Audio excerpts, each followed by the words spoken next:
back at it again with another This Week in WWE with TheJaseDawg. That's right, guys. We are now up to episode number 48. Guys, we started with Raw, and Sasha Banks ended up getting laid out by Nia Jax in the ring. She was on crutches. Nia Jax beat the living shit out of her because she called out Charlotte, but Nia Jax came out instead, so it kind of went downhill for Sasha. Then we had Braun Strowman backstage going absolute batshit crazy. He was throwing shit around, throwing guys around. He threw someone through an exit fucking door. And he wanted Sami Zayn, but Sami Zayn was not there. We had Cedric Alexander versus Noam Dar, and this time Cedric Alexander won the match, and he got a win over Noam Dar. However, Noam Dar said that all he wants for Christmas is Foxy. We had Enzo Amore go to sensitivity training, where he was there with Bo Dallas, Jinder Mahal, and Darren and Bob Buckland. Everyone graduated, but it was funny with the highlights of it being that Jinder had to spell out his name, and when he was meant to spell out his name for the lady, Enzo spelled out S-A-W-F-T, soft. And then he kind of pissed off Jinder, and then it turned out to be kind of like a setup, because Rusev came in, Jinder came in, and they beat the shit out of Enzo. We then had Braun Strowman come out and fuck up a match between Sin Cara and Titus O'Neil. He beat the shit out of both of them and ended up throwing Sin Cara off the stage through a bunch of Christmas trees and presents. And in the main event we had Seth Rollins and Roman Reigns versus Jericho and Owens in a tag team match. However, this match ended in DQ with Seth and Roman winning because Braun Strowman came out and beat the shit out of Seth and Roman just to send a message to Mick Foley. Now on to SmackDown, we had AJ Styles versus James Ellsworth for the WWE World Championship. So this was a James Ellsworth title shot, I guess you could say. And of course, he got beaten shitless and he lost the match pretty quick.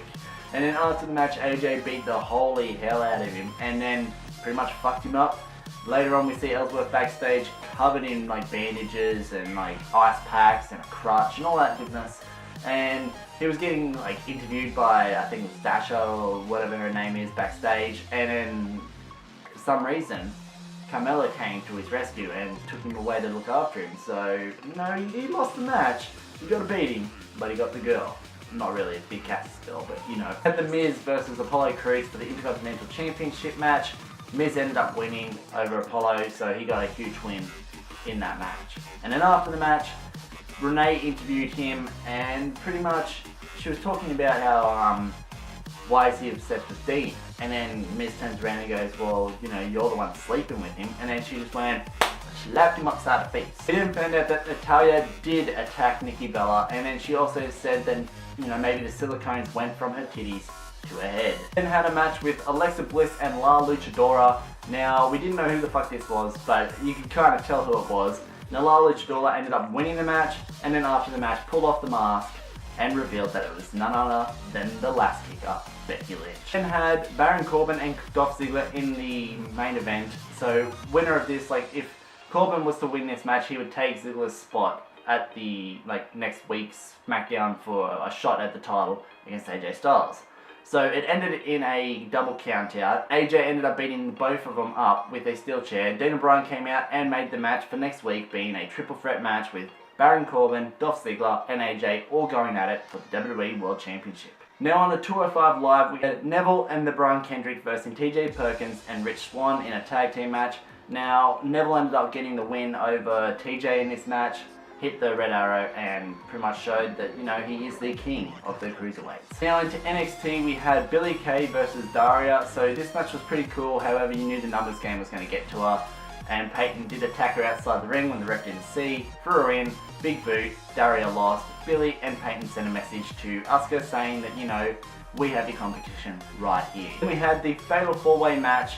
It was like an elimination Fatal 4-Way match, so you had Bobby Roode, Roderick Strong, Ty Dillinger, and Andrade Cien Almas. Winner of this match would go on to verse Shinsuke Nakamura for the NXT Championship at the next NXT TakeOver, San Antonio, I think it was. So that's like just before Royal Rumble. So we had this match. It was pretty cool. First person eliminated was Andrade Cien Almas. He got eliminated by Roderick Strong. Then Roderick Strong got eliminated by Ty Dillinger. Came down to Bobby and Ty in the end. Bobby and Ty were going at it. Ty almost had it multiple times. Bobby ended up getting the win. He hit his glorious DDT. And now Bobby Roode moves on to verse Shinsuke for the NXT Championship at NXT TakeOver San Antonio. Guys, if you did like this episode of This Week in WWE with the JaseDawg, make sure you smash that like button hard, guys. But not too fucking hard, don't break your computers.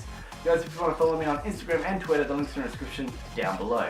Guys, if you haven't already, make sure you hit the subscribe button to join the Dog Squad and spread the word of the JaseDawg to everybody you know. Definitely check out the most recent Loot Crate unboxing. It was December's crate. It was Revolution. It's in the description down below, as well as check out the most recent WWE 2K17 micro remote of the JaseDawg, Amnesia, The Dark Descent, and Layers of Fear. All of their links are in the description down below, as well as if you're into Batman, I have started the Batman Telltale series. Its link is in the description down below, guys. Definitely go and check it out as well. And as always, guys, stay awesome. The JaseDawg is out of here. See you.